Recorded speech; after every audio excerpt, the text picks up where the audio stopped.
I've started fat loss phases more times than I can count. And almost every single time I was doing it wrong. Not because I wasn't trying hard enough, but because I was missing a few fundamental things that would have made the whole process so much easier. I want to walk you through 5 things I wish I would have set up before ever starting a fat loss phase and losing 14 kilos. These aren't complicated, but they would have saved me from years of confusion, frustration, and just starting over. And I think that if I would have known these 5 things in the beginning, my whole relationship with fat loss would have looked completely differently. And actually, before we get into the steps, I wanted to mention something. I put together a free guide called the Fat Loss Recovery Kit. It goes deeper into a lot of what we're going to cover today, including why fat loss has not been working and what to do instead. It's completely free and it's linked in the description if you're interested. So let's get into it. So the first thing is weighing yourself. And I want to talk about this very carefully because I know that the scale is very loaded for a lot of people. It was for me too, in very different ways at different points in my life. There was a time where I was completely obsessed with it. I would step on the scale every single day and obsess over the number that I saw. If the weight was up, I felt miserable. I felt like I had failed, and I started to question everything that I had eaten or done the day before. So then I'd either restrict harder or give up completely. And the worst thing was that my entire self-worth was tied to the number I would see every morning. Then I swung the other way when I got into intuitive eating. I completely avoided the scale for over a year. That is one of the best decisions that I've made for my relationship with food and mental health at the time. Because for me, I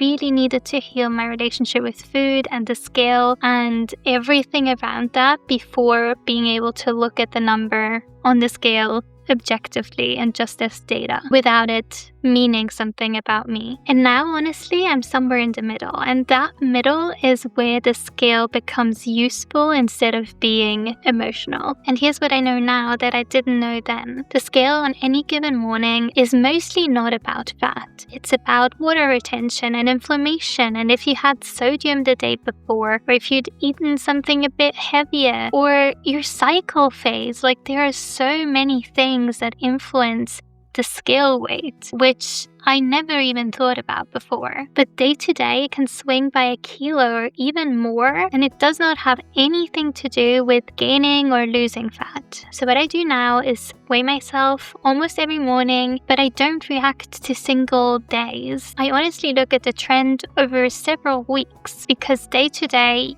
the scale is not a reliable measure of progress. And that is actually the data that tells you something and tells you if you're actually making progress. And if I notice myself attach meaning to the number or some anxiety coming up like it did before, I try to pause before even stepping on the scale and telling myself, look, it's okay. It doesn't say anything about me.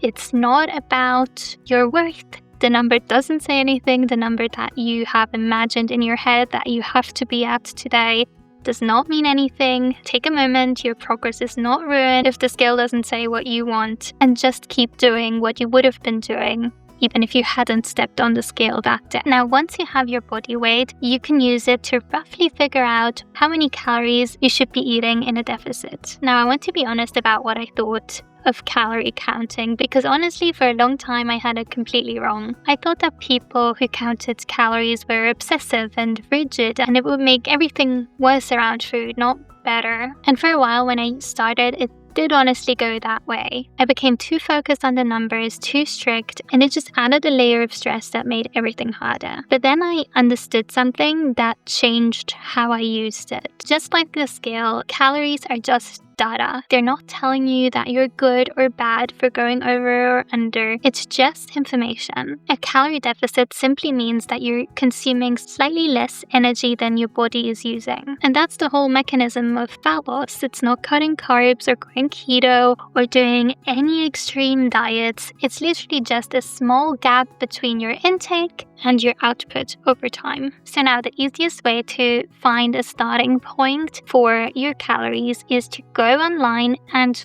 find a TDEE calculator where you put in your information. They're roughly all the same, so just pick one and go with it. And what that will do is it will give you a rough estimate of your maintenance calories. From there, you can create a small deficit, which then is what you're gonna eat during your fat loss phase. That would be around 200 to 400 calories that you would eat less than the maintenance that you've been shown on the TDE calculator. So just to make an example, if your maintenance is at 2000 calories, then the deficit of 200 to 400 calories would be 1600 calories to 1800 calories that you would eat in a day. And that's honestly a good place to start because it's enough to see progress without making your life miserable. The important thing to remember is that calorie awareness is not calorie obsession. The goal is information, not control. Now, protein is the macronutrient that will make staying in a calorie deficit the most manageable. It keeps you fuller for longer, it maintains muscle during fat loss, and honestly, from my experience, it really helps to include protein at breakfast in the morning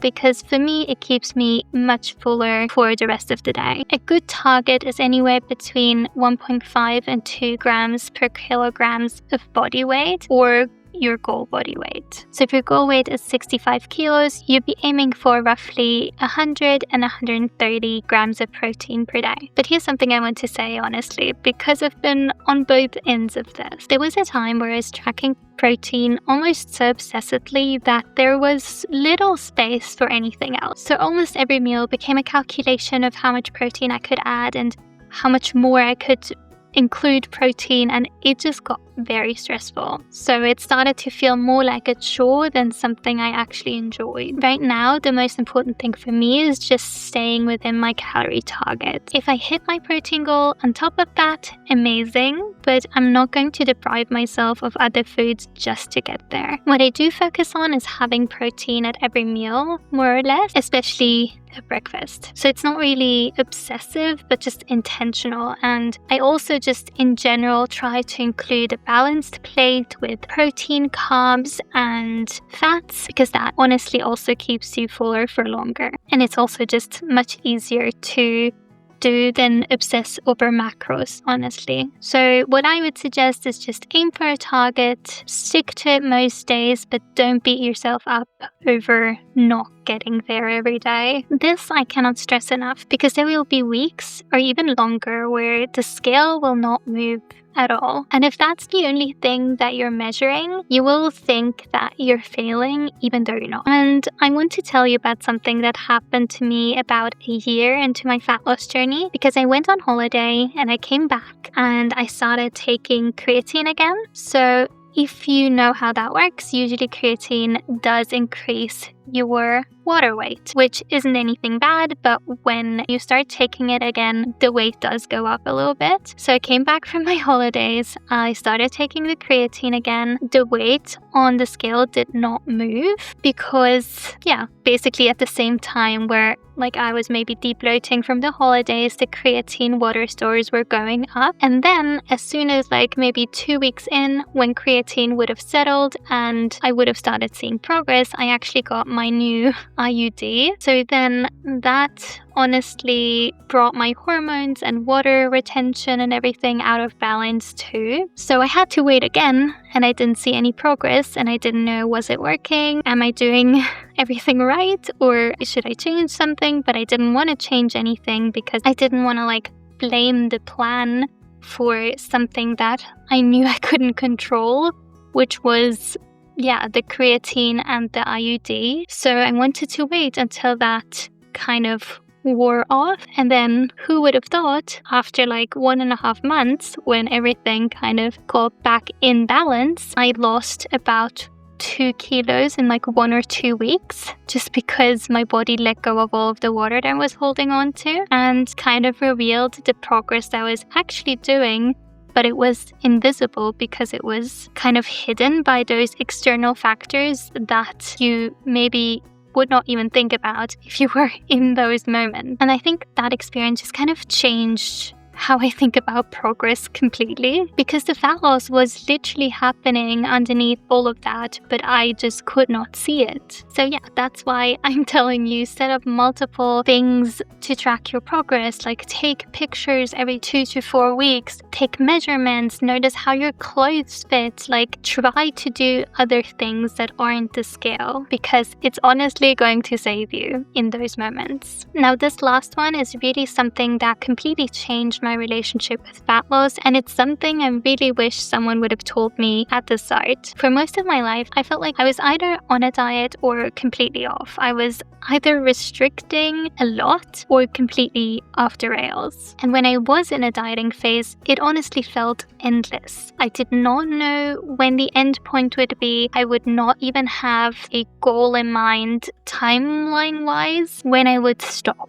The only goal was the weight, and if I didn't get there, I wouldn't stop basically. There was the restriction indefinitely until somehow I reached a goal that I could barely picture. And I think this feeling of this will never end is one of the things that kept me stuck in the binge restrict cycle I was in for so long. Because if it's never going to end, why not just give up right now and then start again tomorrow? What I do now is completely different. I kind of plan my fat loss around my actual life. I'll decide like, okay, for the next 8 weeks, I'll be in a deficit. Then I know I might have to travel, or I have some event I'm going to, and a few weeks that I'm going to kind of take off and be at maintenance intentionally so that my body can reset and kind of I can relax and enjoy my time. I know that I can do it without tracking, eating intuitively. I can trust my body to just kind of do what it wants, and I'll be okay eating at maintenance. And I can still feel like that time has a sense of direction, that it's moving me forward. That maintenance phase has a purpose as well, because that way I can enjoy my trips. I can go there without feeling any guilt or restriction, because I know that it's intentional. It's actually what I said I would do during that time, so I can fully enjoy it. And then coming back into deficit later will be much easier because your body has had time to adapt, and I've given my metabolism a bit of a chance to recover again before going into another fat loss phase. So planned maintenance phases aren't falling off the plan. They're actually part of the plan. So look at your next few months. When are your holidays? What do you have planned? How do you think you can plan your fat loss around that? Because that's really important. You should not, first of all, you should not deprive yourself of those things. You should actually implement them into your life so that they also benefit your fat loss. Because honestly, being in a fat loss phase indefinitely, like I said before, for even like over years is first of all going to lead to frustration, because you're not going to lose fat all year round if you're in a deficit all the time. Your body is going to adapt and you're not going to be able to lose weight again. So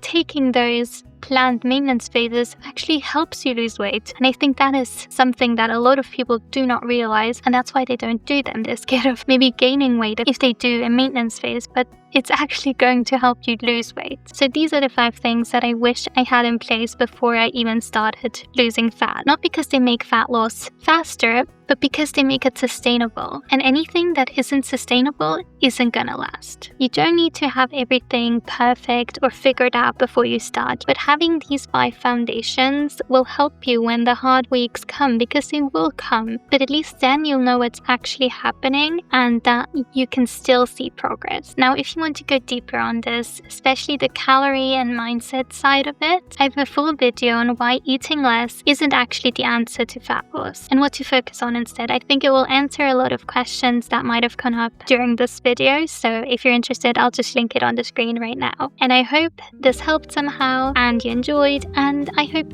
that I see you in my next video. Bye!